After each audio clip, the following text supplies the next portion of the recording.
So again, this morning we're hearing a very familiar story, Jesus calling the disciples. It's kind of one of those stories that you learned when you were a little bitty kid or sang about, and all the gospel writers tell this story, but they have it in different locations, which kind of says something too about what their focus is on.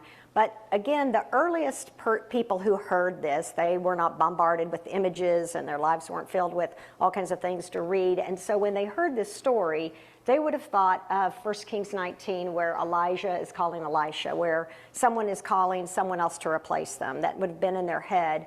But there's also this idea of when Jesus calls the fishermen, you think of, some scholars are like, oh my gosh, you're leaving the family business and you're leaving behind all this and, all these roots and this kind of lucrative profession. And then other scholars are like, well, actually fishing had become kind of a very exploitative industry by the time. And, the fish were being exported to Rome and fish oil and, it really had become something that, why wouldn't you want to leave it behind?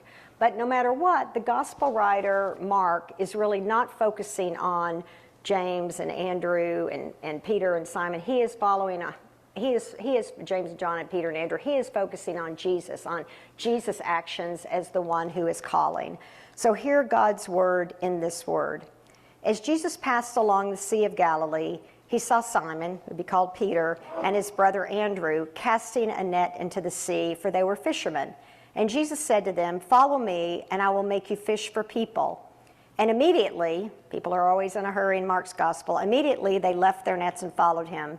As Jesus went a little farther, he saw James, the son of Zebedee, and his brother John, who were in their boat mending the nets. Immediately he called them, and they left their father Zebedee in the boat with the hired men and followed him.